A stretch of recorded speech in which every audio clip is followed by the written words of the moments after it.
إن الحمد لله نحمده ونستعينه ونستغفره ونعوذ بالله من شرور أنفسنا ومن سيئات أعمالنا من يهده الله فلا مضل له ومن يضلل فلا هادي له أشهد أن لا إله إلا الله وحده لا شريك له وأشهد أن محمدا عبده ورسوله قال الله تعالى في كتابه الكريم يا أيها الذين آمنوا اتقوا الله حق تقاته ولا تموتن إلا وأنتم مسلمون أما بعد. Kita lanjutkan. Allah berfirman, A'udzu billahi samii'il 'aliim minasyaitonir rajiim. Wa minan nas may yaqulu amanna billah wa bil yaumil akhir wa ma hum bimu'minin. Yukhadi'una Allah walladzina amanu wa ma yakhda'una illa anfusahum wa ma yash'urun. Wa minan nas, di antara manusia ada yang berkata kami beriman kepada Allah dan hari akhirat, sementara sebetulnya mereka tidak beriman. Mereka menipu Allah dan orang-orang yang beriman, padahal tidaklah mereka menipu kecuali diri mereka sendiri, dan mereka tidak menyadarinya. Di sini Allah Subhanahu wa taala mulai menyebutkan tentang sifat orang-orang munafik, ya. Itu nifak yang disebut dengan nifak i'tiqadi, nifak keyakinan. Karena nifak itu ada dua macam, akhi. Ada nifak amali, itu nifak perbuatan. Yang kedua yaitu nifak i'tiqadi, yaitu nifak keyakinan. Nifak yang pertama ini disebut nifakun asghar, nifak yang kecil. Sedangkan nifak i'tiqadi itu adalah nifakun akbar, nifak yang besar. Apa itu nifak amali, nifak kecil? Yaitu seseorang jatuh kepada perangai-perangai kemunafikan, seperti berdusta, sebagaimana disebutkan dalam hadis, ya, bahwa Nabi mengatakan ayatun nifaq thalas, tanda orang munafik 3. Idza haddatsa kadzab, apabila dia berbicara berdusta. Wa idza tumina khan, apabila diberikan kepercayaan dia berkhianat. Wa idza wa'ada akhlaf, apabila ia berjanji ia tidak menepati. Ya. Apakah berarti orang yang berdusta langsung kita cap munafik? Ya, tentu tidak. Orang yang jatuh kepada nifak amali ini pelakunya disebut fasik. Pelakunya disebut apa? Fasik. Dia muslim, dia mukmin, tapi mukmin yang kurang imannya, yang tidak sempurna keimanannya. Nah, ini namanya nifak amali atau nifakun asghar. Yang kedua yaitu nifak i'tiqadi atau disebut dengan nifak besar,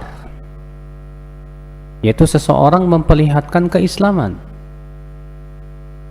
akan tetapi hatinya tidak beriman, hatinya kafir kepada Allah. Ia perlihatkan keislaman hanya sebatas karena takut saja, ya, sebagaimana itu terjadi di zaman Nabi Shallallahu Alaihi Wasallam. Nah, ini akhwat Islam munafik yang disebut dengan nifak akbar. Di Mekah belum ada orang munafik. Ya, kenapa? Karena Islam waktu itu lemah.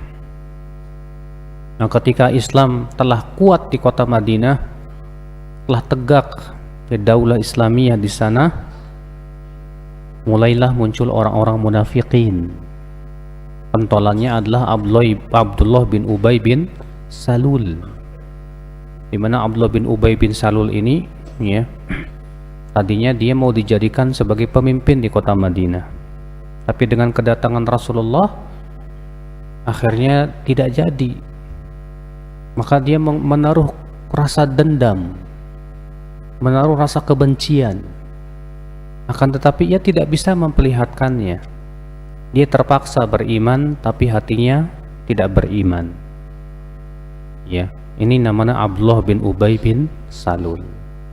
Tapi Abdullah bin Ubay bin Salul ini punya anak namanya Abdullah juga, Pak. Dia seorang sahabat yang mulia. Iya. Allah mengatakan, wa minan nas, di antara manusia, may yaqulu, ada yang berkata, amanna billah, kami beriman kepada Allah. Artinya orang-orang munafik itu imannya sebatas ucapan. Dan ini bantahan terhadap orang-orang Murji'ah, di mana orang-orang Murji'ah mengatakan iman itu cukup ucapan. Sebagaimana pernah saya sebutkan, ya, bahwa Murji'ah itu ada 3 macam. Ada Gulatul Murji'ah namanya. Apa itu Gulatul Murji'ah? Yaitu mereka yang punya keyakinan bahwa iman itu hanya sebatas ucapan saja. Kalau ada orang yang berucap syahadat, maka dia beriman, imannya sempurna, walaupun hatinya tidak beriman. Sehingga atas konsekuensi ini berarti orang munafik beriman, Pak. Ini batil. Yang kedua, ya, ini adalah firqah Qaramitah, Murji'ahnya ya, pengikut Hamdan bin Qurmud, yang mengatakan bahwa iman itu cukup keyakinan di hati saja. Kalau orang sudah yakin dengan hatinya, udah dia beriman, walaupun dia mengucapkan kata-kata kufur sekalipun juga, walaupun dia melakukan perbuatan-perbuatan syirik besar sekalipun, nggak pengaruh. Yang penting hati, kata mereka. Kalau di Indonesia ini disebut dengan agama kepercayaan, Pak. Yang penting percaya aja udah, ya. Ente percaya, ente berbuat syirik, berbuat dosa apa terserah deh, iman ente sempurna. Nah, ini namanya Qaramitah. Ada lagi sebut yang ketiga, Murji'atul Fuqaha. Murji'ahnya fuqaha, maksudnya itu Abu Hanifah dan, ya, kawan-kawannya. Mereka punya keyakinan bahwa iman itu keyakinan dengan hati, ucapan dengan lisan, adapun perbuatan tidak termasuk iman. Kata mereka, amal tidak termasuk iman. Orang yang sudah bersyahadat la ilaha illallah kemudian meyakini dengan hatinya udah cukup, walaupun dia berbuat kekufuran, melakukan hal-hal yang itu merupakan syirik besar. Nah, ini Murji'atul Fuqaha namanya, Pak. Ini pun juga tidak dibenarkan. Adapun keyakinan kita Ahlussunnah wal Jamaah mengatakan iman itu ya 3. Keyakinan dengan hati, ucapan dengan lisan, dan amalan dengan anggota badan. Ya, itu keyakinan Ahlussunnah wal Jamaah. Seluruh Ahlussunnah berkeyakinan bahwa amal termasuk iman, dan bahwasanya amal mempengaruhi iman. Ya. Allah berfirman, wa minan nas may yaqulu amanna billah wa bil yaumil akhir. Di antara manusia ada yang berkata, kami beriman kepada Allah dan kepada kehidupan akhirat. Wa ma hum bimu'minin. Padahal sebetulnya mereka tidak beriman. Iya, akan tetapi, Pak, Rasulullah SAW tetap memperlakukan mereka sebagai kaum muslimin. Rasulullah SAW tidak membedakan dengan kaum muslimin yang lain. Kenapa? Karena yang tahu apa yang ada di hati manusia siapa? Allah. Rasulullah hanya diberitahukan oleh Allah beberapa orang saja, tidak diberitahukan semuanya. Iya. Maka Rasulullah SAW pun mempergauli mereka sebagaimana halnya kaum muslimin. Karena kaidah Islam, Pak, yang harus kita ketahui, siapa yang memperlihatkan keislaman, maka kita hukumnya dia sebagai seorang apa? Muslim. Adapun apa yang ada di hatinya, ya diserahkan kepada Allah. Sebagaimana Rasulullah SAW sabda, "Man syahida an la ilaha illallah wa anna Muhammadar Rasulullah wa anna Isa abdallahi wa rasuluh. Ya wa kalimatun alqaha ila Maryam wa ruhum min wal jannata haqq wan nar haqq adkhalahu Allahul jannah ala ma kana minal amal." Sebutkan dalam hadis Nabi sallallahu alaihi wasallam, ya, siapa yang bersyahadat la ilaha illallah wa anna Muhammadar Rasulullah, bahwa Isa adalah hamba Allah dan Rasulnya, dan bahwasannya surga benar, surga neraka ada, maka pasti Allah akan masukkan ia ke dalam surga sesuai dengan amalannya. Artinya siapa saja yang memperlihatkan ini, sudah dia dianggap apa? Muslim. Adapun yang ada di hatinya hanya Allah yang tahu. Rasulullah bersabda, "Umirtu an uqatilan nas." Aku diperintahkan untuk memerangi manusia hatta yashhadu an la ilaha illallah wa anni rasulullah. Fa in fa'alu dzalika 'asamu minni dima'ahum wa amwalahum illa bihaqqil Islam wa hisabuhum 'ala Allah.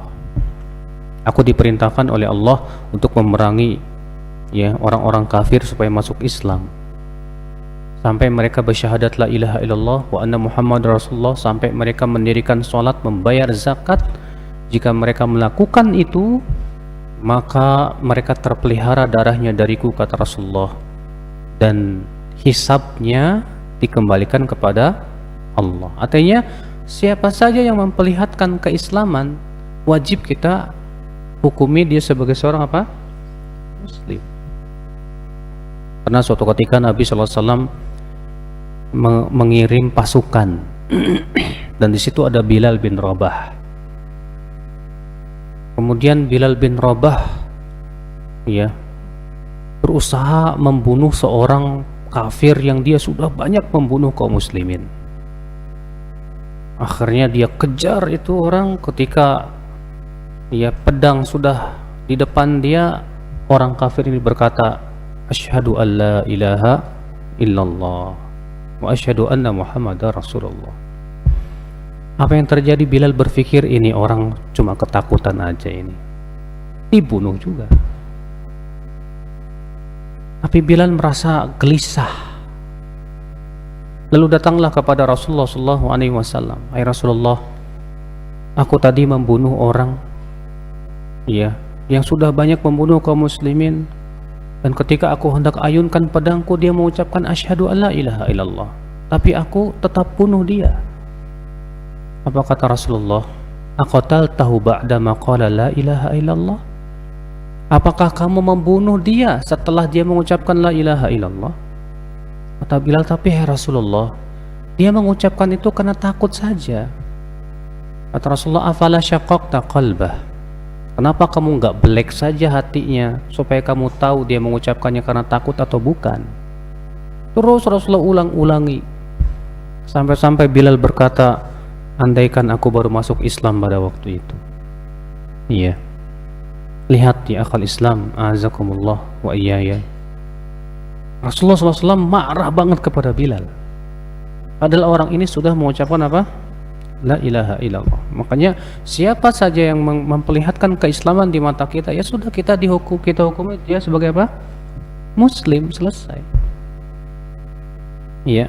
Adapun apa yang ada di hatinya, kita serahkan kepada siapa? Kepada Allah. Allah yang Maha tahu. Ikhwatal iman, a'azakumullah wa iyyakum. Wa minan nas may yaqulu amanna billah wa bil yaumil akhir wa ma hum bimu'minin. Padahal mereka tidak beriman. Yukhadi'un Allah. Mereka menipu Allah. Maksudnya menipu artinya, Pak, ya, orang-orang Arab itu memutlakkan kata menipu itu memperlihatkan sesuatu padahal tidak, hatinya tidak demikian. Itu termasuk menipu dalam bahasa Arab, ya. Maka Allah mengatakan yukhadi'una Allah walladzina amanu, ay biidharihim ma adharuhu minal iman ma'a israrihim al-kufr. Mereka menipu Allah dan orang-orang yang beriman, artinya dengan memperlihatkan keimanan tapi menyembunyikan kekafiran. Mereka menipu Allah dan orang-orang yang beriman. Lalu Allah mengatakan wa ma yakhda'una illa anfusahum, dan mereka tidaklah menipu kecuali diri mereka sendiri. Allah tidak akan tertipu, dan Allah pun juga mampu untuk membela kaum mukminin. Maka siapa saja yang ingin bermakar untuk Islam, pasti makar itu akan kembali kepada dirinya, akhi. Iya. Semua orang yang berbuat maksiat itu berbahaya untuk dirinya sendiri, tidak akan membahayakan Allah sama sekali. Orang munafik menipu Allah. Allah mengatakan mereka tidak menipu kecuali diri mereka sendiri, karena Allah itu tidak akan pernah bisa dimudaratkan oleh dosa-dosa anak Adam. Makanya Allah Ta'ala berfirman dalam hadis qudsi, ya ibna Adam, ya, innaka lan tadurruni fatadhur, ya, lan tanfa'uni fatanfa'uni. Sebutkan dalam hadis itu, ya, Nabi Allah berfirman, hai anak Adam, engkau tidak akan mampu untuk memberikan manfaat kepadaku, tidak pula engkau akan mampu untuk memberikan mudarat kepadaku. Dalam hadis qudsi itu, Pak, dalam hadis Arba'in Nawawiyah nomor 24 itu. Jadi coba antum merujuk, di mana di situ dikatakan bahwasannya perbuatan dosa kita itu tidak akan mempengaruhi Allah sama sekali. Allah berfirman, in ahsantum ahsantum li anfusikum wa in asatum falaha. Jika kamu berbuat baik, ya perbuatan baik buat kamu juga, dan jika kamu berbuat buruk, perbuatan buruk itu buat kamu juga. Allah tidak sama sekali tidak terpengaruh oleh perbuatan buruk manusia. Makanya Allah mengatakan wa ma yakhda'una illa anfusahum wa ma yash'urun, dan mereka tidaklah menipu kecuali diri mereka sendiri. Wa ma yash'urun, dan mereka tidak merasa. Artinya mereka mengira, ya, dengan kebodohan mereka itu, bahwa perbuatan mereka tersebut, ya akhwal Islam, ya, bermanfaat untuk mereka. Mereka kira dengan perbuatan seperti itu Allah dan Rasulnya akan tertipu, tapi sama sekali tidak, tak akan pernah. Justru Allah Subhanahu wa Ta'ala membongkar, ya, akan kemunafikan mereka itu. Ikhwatul iman, kata Sa'id dari Qatadah bin Di'amah As-Sadusi, wa minan nasi man yaqulu amanna billahi wa bil yaumil akhir wa ma hum bimu'minin yukhadi'una Allah walladzina amanu wa ma yakhda'una illa anfusahum wa ma yash'urun. Kata Qatadah, na'atal munafiq inda kathir khan'ul akhlaq yusaddiqu bilisanihi wa yunkiru biqalbihi wa yukhalifu bi'amalihi. Di sini Allah mensifati orang munafik. Apa itu? Mereka itu akhlaknya buruk, membenarkan dengan lisannya, mengingkari dengan hatinya, dan disalahi oleh perbuatannya. Ini sifat orang munafik, Pak. Orang munafik itu ngomongnya A, tapi hatinya B. Tuh munafik tuh, Pak. Ya, kalau kita ngomong ke orang lain, ya gampang insyaallah, padahal hatinya enggak. Kadang kita suka berjanji, ya insyaallah saya besok datang, padahal dia dalam hati apa? Enggak, malas. Nah, itu sifat munafik, ya akhwal Islam. Maka kata beliau, ya, mereka itu akhlaknya buruk. Apa itu? Mereka membenarkan dengan lisannya, mengingkari dengan hatinya, dan menyalahi dengan perbuatannya. Makanya orang beriman itu, Pak, antara hati dan ucapan dan perbuatan itu sinkron. Ketika dia mengucapkan A, memang betul di hatinya dan betul-betul diamalkan dalam hidupnya. Kalau orang munafik enggak, orang munafik cuma ngomong tok lisan tapi hatinya menyalahi, perbuatannya pun juga tidak mengikuti.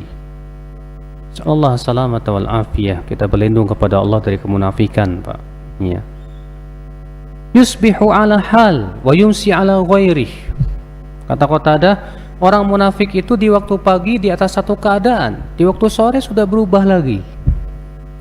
Wa yumsi ala hal wa yusbihu ala ghairih. Yatakaffa takaffu as-safinah kullama habbat rihun habba ma'aha. Di waktu sore dia berada di satu keadaan, di waktu pagi sudah berbeda lagi. Dia terombang-ambing seperti perahu yang terombang-ambing di lautan. Ya, setiap kali ada angin yang berhembus dia ikut angin. Itu sifat orang munafik, Pak. Tidak punya pendirian yang kuat, ya, dalam memegang keimanan. Ingin itu ngikutin orang. Kalau orang berbuat baik ikut berbuat baik, kalau orang berbuat buruk ikut berbuat buruk. Ya tergantung mana yang paling banyak lah.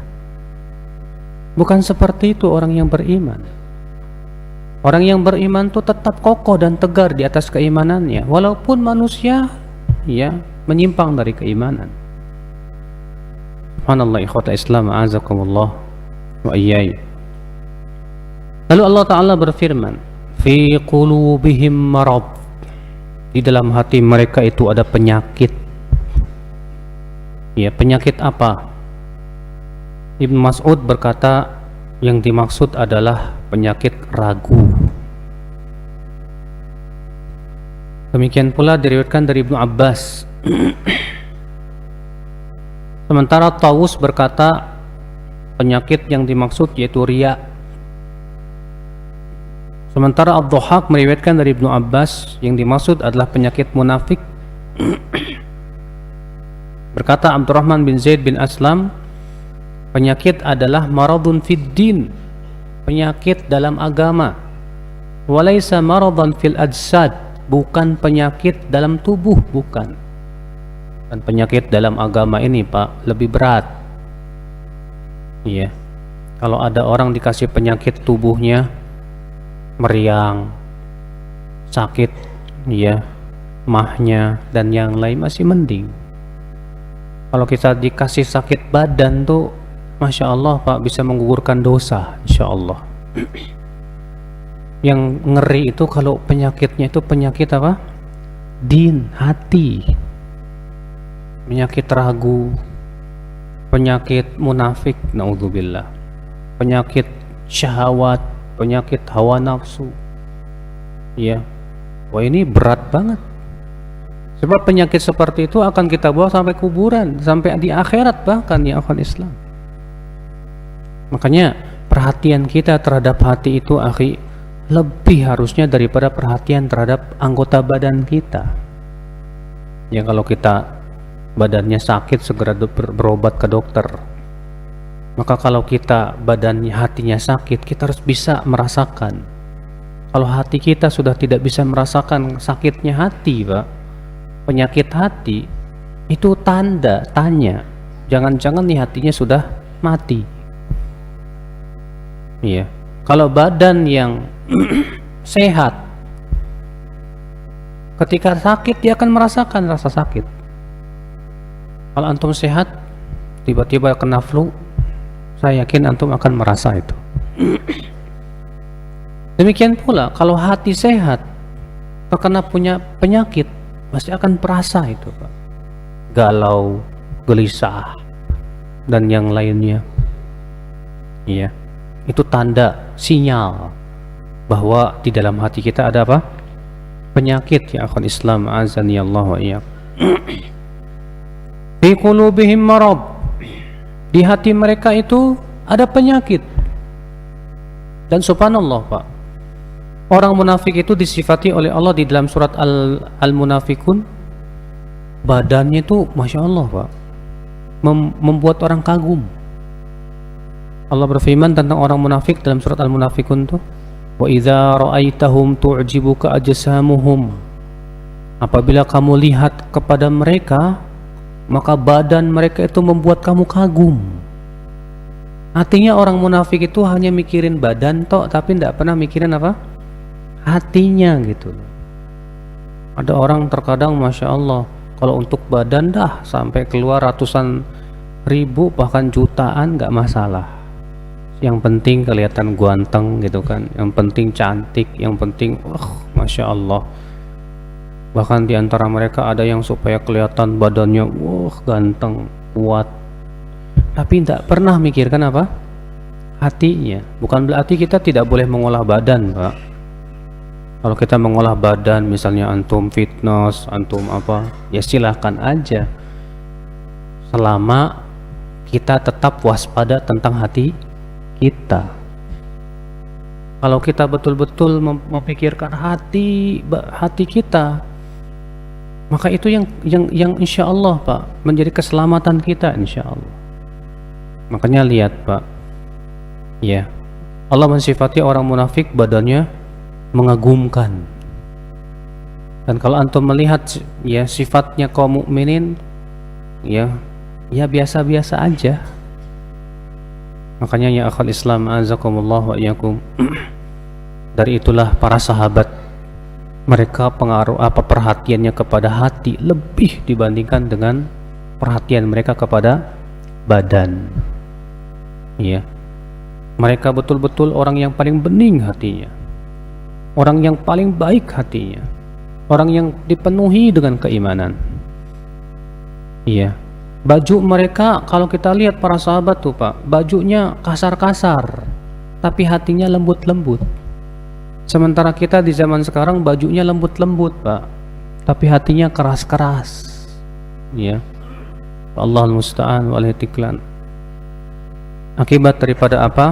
Yaitulah kita lebih sering memikirkan tubuh kita, badan kita, daripada memikirkan hati kita. Allahul musta'an. Fi qulubihim marad. Di hati mereka ada apa? Penyakit.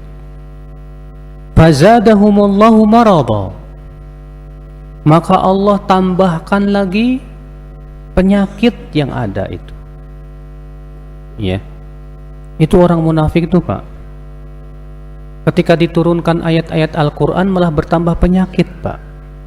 Allah berfirman dalam surat At-Taubah ayat 124-125, wa idza ma unzilat suratun faminhum man yaqulu ayyukum zadathu imana fa ammal ladzina amanu fazadathum imana wa hum yastabshirun wa ammal ladzina fi qulubihim marad fazadathum rijsan ila rijsihim wa matu wa hum kafirun. Ya, apabila diturunkan surat dari Al-Quran, di antara orang munafik ada yang berkata, siapa sih yang bertambah keimanannya dengan diturunkan surat Al-Quran itu? Lalu Allah berfirman, adapun orang yang beriman, maka bertambahlah keimanan mereka dengan diturunkannya Al-Quran, dan mereka pun bergembira. Adapun orang yang ada di dalam hatinya penyakit, itu penyakit kemunafikan, dengan diturunkan Al-Quran bertambahlah penyakit yang ada di hati mereka, ya, di samping penyakit yang ada itu bertambah lagi, dan mereka pun mati dalam keadaan kafir. Na'udzubillah. Ya akhi, makanya ada orang baca Quran bukan sembuh penyakitnya Pak, tapi malah apa? Malah tambah. Kenapa? Karena ia membaca Al-Quran tidak disertai dengan apa? Keyakinan. Tidak disertai dengan apa? Keimanan. Makanya siapa saja yang ingin Al-Quran siapa yang tidak ingin Al-Quran menambah penyakit, pelajarilah iman dulu, baru kemudian pelajari Al-Quran. Dahulu para sahabat berkata, kunna nata'allamul iman thumma nata'allamul Quran fazdada imana. Ya, kami dahulu belajar dulu iman, setelah itu kami belajar Al-Quran, maka semakin bertambahlah keimanan kami. Ya, karena butuh akidah Pak, butuh akidah. Maka kalau kita belajar Al-Quran tapi hati kita penuh dengan penyakit kemunafikan, Al-Quran malah apa Pak? Malah menambah penyakit. Tapi ketika hati kita memang betul-betul tujuan membaca Al-Quran adalah untuk menyembuhkan penyakit, insya Allah akan sembuh biidznillah. Tapi itu butuh apa? Waktu. Ada seorang tabi'in berkata, iya, ini ukabidul Quran 20 sana. Aku berjuang untuk terus membaca Al-Quran 20 tahun lamanya. Lalu aku diberikan kenikmatan membaca Al-Quran setelah 20 tahun. Waduh, 20 tahun Pak, bayangin. Berjuang untuk terus membaca Al-Quran. Iya. Setelah 20 tahun baru dia mengatakan, setelah 20 tahun aku merasakan kenikmatan. Memang kita butuh perjuangan untuk mensucikan hati kita ini terkadang ya akhul Islam. Iya. Saya bawakan perkataan tersebut untuk menyebutkan kepada kita Pak, artinya jangan kita putus asa gitu loh. Saat saya kok kalau baca Quran kok kayak gimana ya? Ya, ayat-ayatnya itu kok aduh. Ya, nah itu berarti penyakitnya berontak gitu Pak. Kalau gitu teruskan. Teruskan berarti namanya obat kalau dimakan belum apa kuat, berarti dosisnya kurang, tambah lagi dosisnya. Kalau antum baca Al-Quran kok cuma 1 lembar gak sembuh penyakitnya Mas. Iya, baca lagi Quran, terus baca. Kalau bisa dalam 1 hari antum baca 1 juz dan rutinkan, insya Allah dengan kesabaran antum membaca Al-Quran sembuh penyakit kita ya akhwal Islam azakumullah.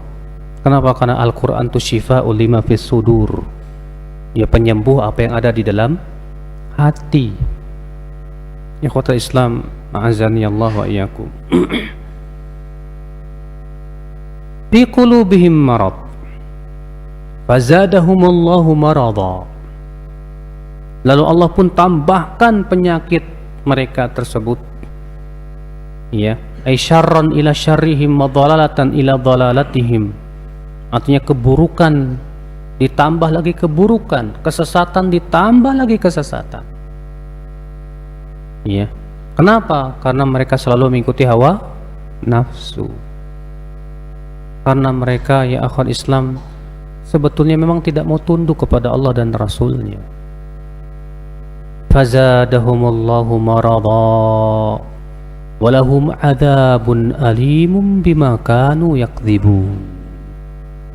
Ya, maka bagi mereka azab yang pedih ya disebabkan oleh karena mereka mendustakan.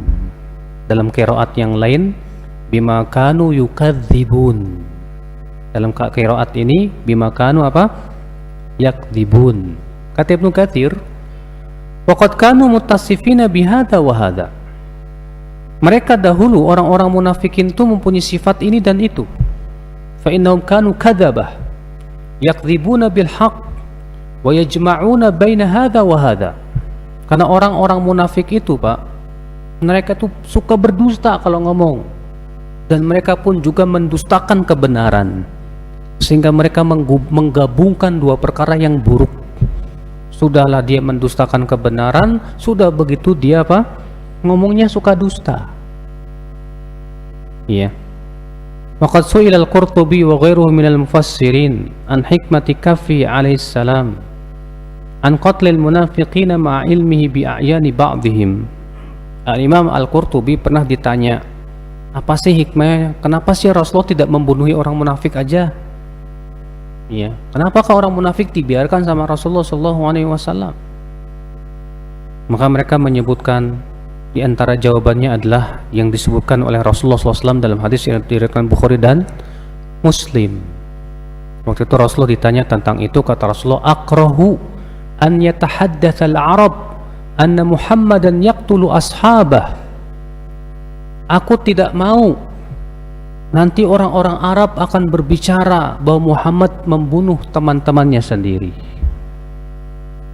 Artinya Rasulullah SAW tidak membunuhi orang munafik itu, Pak, karena dalam rangka menghindari mudarat yang lebih besar.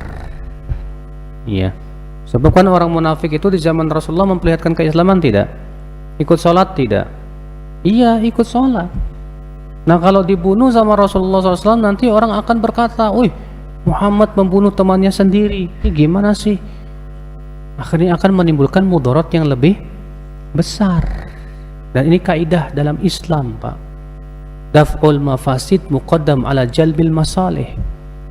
Menghindari mudarat itu lebih didahulukan daripada mendatangkan apa? Maslahat. Wah, ya pahami kaidah itu baik-baik.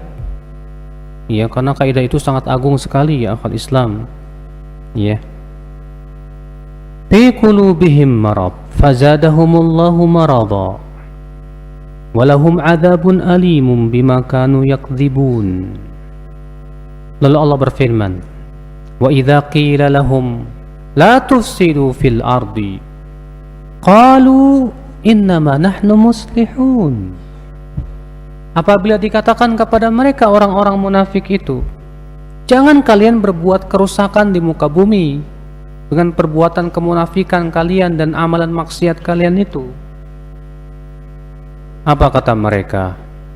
Kami tidak berbuat rusak kok, tapi kami ingin memperbaiki. Masya Allah. Lihat, Pak, orang munafik itu hatinya kebalik, Pak. Ya, orang munafik itu hatinya apa? Terbalik. Melihat kebatilan dalam bentuk kebenaran dan melihat kebenaran dalam bentuk kebatilan akibat kemunafikan mereka. Dan ini jenis hati yang paling berat ini, Pak. Kalau hati yang mati itu tidak mengenal yang ma'ruf dan tidak lagi mengingkari kemungkaran. Tapi kalau hati sudah terbalik, melihat kebenaran sebagai kebatilan, melihat kebatilan sebagai apa? Sebagai kebenaran. Subhanallah. Lihat Allah mengatakan, wa idza qila lahum la tufsidu fil ard. Apabila dikatakan kepada mereka, jangan kalian berbuat kerusakan di muka bumi. Ay la ta'saw fil ard. Jangan kalian berbuat maksiat. Ya. Akal Islam, di sini Allah menyebut bahwa berbuat maksiat itu kerusakan di muka bumi, Pak. Kemunafikan itu merusak bumi, kekafiran itu merusak bumi, kemaksiatan pun merusak bumi. Dan memang benar. Bukankah Allah berfirman, "Dhaharal fasadu fil barri wal bahri bima kasabat aydin nas." Telah tampak kerusakan di daratan dan di lautan disebabkan oleh perbuatan dosa-dosa manusia. Dan memang ya akhi, perbuatan dosa itu merusak alam semesta ini, Pak. Iya. Lihat saja Hajar Aswad. Hajar Aswad, tahu kan Hajar Aswad? Itu Allah turunkan dari surga dalam keadaan putih bersih, kata Rasulullah. Sawadatu khotoya bani Adam, dihitamkan oleh dosa-dosa anak Adam. Lihat, Pak, ya, batu yang tadinya putih bersih jadi hitam gara-gara apa? Dosa. Itu menunjukkan dosa pengaruh loh, Pak. Iya. Makanya dosa pengaruh terhadap kesuburan tanah. Dosa terpengaruh terhadap kesuburan tanaman. Dosa pun terpengaruh terhadap apa? Iya. Udara. Pasti itu ya akal Islam. Ya, kalau sekarang kita lihat pemanasan global, ini gara-gara alam sudah tidak ramah lagi. Bukan alam gak ramah, manusianya yang banyak maksiat. Katanya lapisan ozon dah bolong. Ya, gara-gara apa? Karena ada rumah-rumah kaca. Bukan itu, tapi karena gara perbuatan maksiat anak Adam. Itu yang paling berat ya akal Islam. Makanya kan kata Rasulullah, ya ketika itu Rasulullah sedang duduk dengan beberapa sahabat, lewat orang kafir. ya, lewat jenazah orang beriman yang digotong ya. Kemudian Rasulullah berkata, mustarih, dia beristirahat. Tak lama kemudian lewat jenazah orang kafir. Kata Rasulullah, mustarahmin, dia diperistirahatkan darinya. Ketika ditanya, ya Rasulullah, apa maksudnya istirahat dan diperistirahatkan? Kata Rasulullah, innal mu'min idza mata istaraha min ta'abid dunya wa nasabiha. Seorang mukmin kalau meninggal dunia, ia beristirahat dari penatnya dunia dan lelahnya dunia. Wa innal kafira idza mata, sebaliknya orang kafir kalau meninggal dunia, istaraha minhul ibad wal bilad. Kata Rasulullah, akan beristirahat darinya para hamba dan negeri-negeri. Masya Allah. Orang kafir kalau meninggal dunia beristirahat darinya para hamba dan negeri-negeri. Artinya kekafiran itu merusak mereka, menyakiti mereka.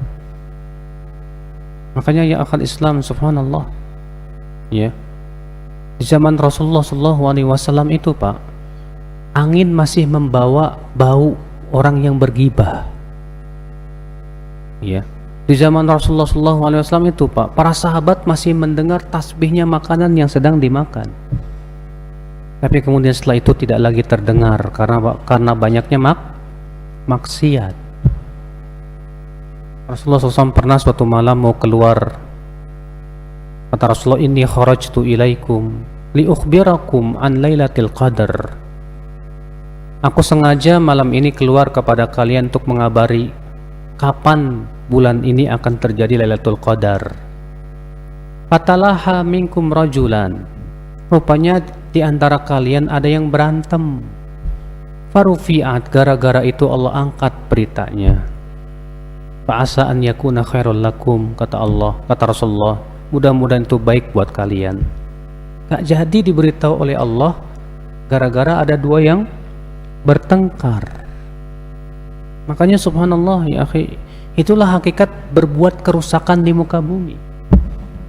Orang yang beriman berbuat kebaikan, amalan soleh pengaruh Pak.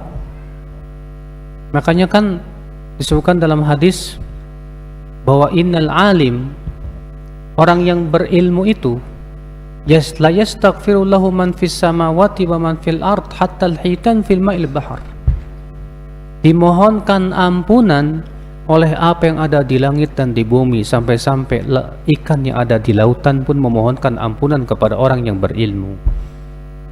Kenapa ya akhi? Karena ilmu itu akan menimbulkan amal, dan itu pengaruhnya luar biasa dahsyat ya untuk alam semesta ini, untuk bumi, berkah, Masya Allah. Ya makanya ya akhwat Islam ya, semakin suatu negeri itu dipenuhi dengan keimanan dan ketakwaan, semakin diberkahi oleh Allah. Makanya Allah mengatakan, walau anna ahlal qura amanu wattaqau lafatahna alaihim barakatim minas sama'i wal ard.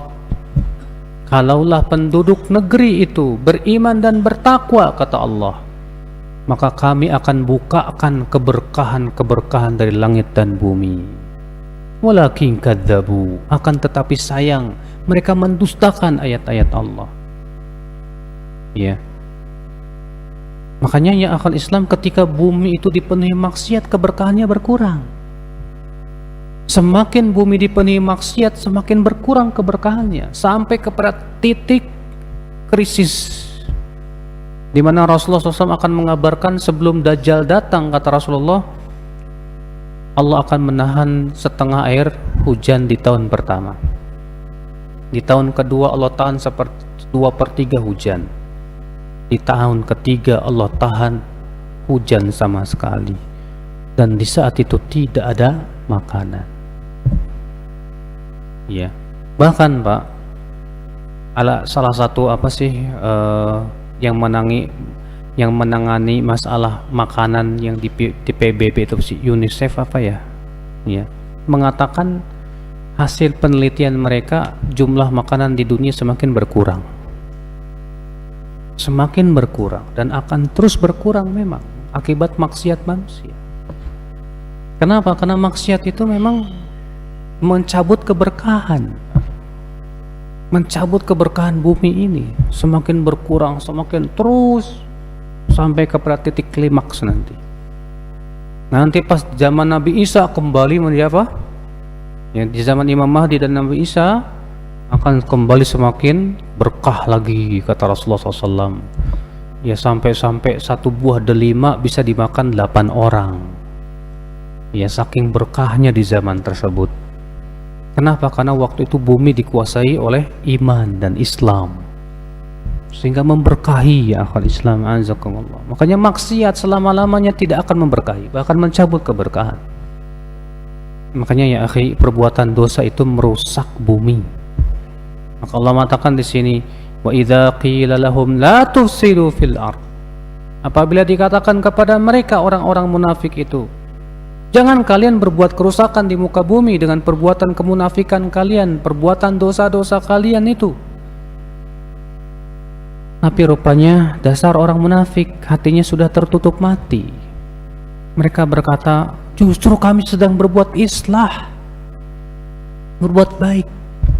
Insyaallah kita lanjutkan pada pertemuan yang akan datang. Subhanakallah bihamdik, asyhadu an la ilaha illa anta, astaghfiruka wa atubu ilaik. Assalamualaikum warahmatullahi wabarakatuh.